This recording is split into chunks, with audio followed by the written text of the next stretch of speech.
La communauté scientifique s'entend pour dire que les activités humaines sont responsables du réchauffement climatique planétaire. Effectivement, la production de gaz à effet de serre comme le CO2 et le méthane contribue à emprisonner les radiations solaires dans l'atmosphère, ce qui cause ce réchauffement si problématique.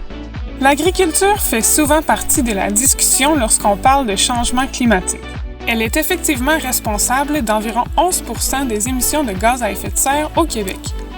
Le principal secteur responsable des émissions atmosphériques est cependant le transport.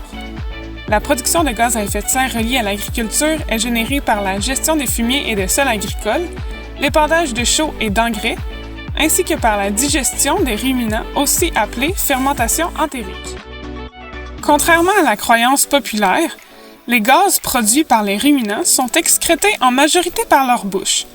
Ce sont principalement les micro-organismes présents dans le rumen de la vache qui sont responsables de la production du méthane par ces ruminants.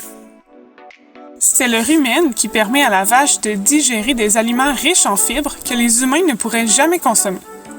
Cette particularité leur permet de transformer des fourrages en protéines via leur lait ou leur viande. Cette capacité remarquable des ruminants nous permet de pouvoir utiliser autrement des terres qui ne sont pas adaptées pour la culture de végétaux destinés à l'alimentation humaine.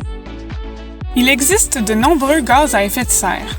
Ces gaz peuvent être comparés à l'aide d'un outil qu'on appelle le potentiel de réchauffement planétaire. Cet indicateur représente la capacité d'un gaz à retenir la chaleur dans l'atmosphère comparativement au CO2 sur une période de 100 ans. Selon cet indice, le méthane est un gaz à effet de serre environ 28 fois plus puissant que le CO2. Cependant, ce n'est pas la seule différence entre ces gaz. Le CO2 reste dans l'atmosphère une centaine d'années alors que le méthane n'y reste qu'une douzaine. Mais le méthane et le CO2 ne sont pas seulement produits, ils sont aussi consommés. Contrairement à d'autres secteurs, l'agriculture ne fait pas que produire des gaz à effet de serre, elle a aussi un potentiel de séquestration du carbone qui est présent dans ces gaz. De bonnes pratiques ont le potentiel de stocker du carbone dans les sols et les végétaux. Les émissions et l'absorption de carbone font en sorte que les plantes et les ruminants forment un cycle de recyclage du carbone. Si le cheptel de ruminants restait stable dans le temps, il ne ferait pas augmenter la quantité de gaz à effet de serre dans l'atmosphère. Les émissions entériques sont la principale contribution à l'empreinte carbone de la production laitière québécoise.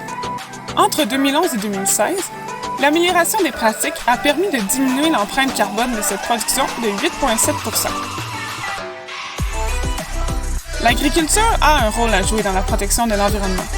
La diminution de l'impact des productions animales passe notamment par l'amélioration de la productivité des animaux.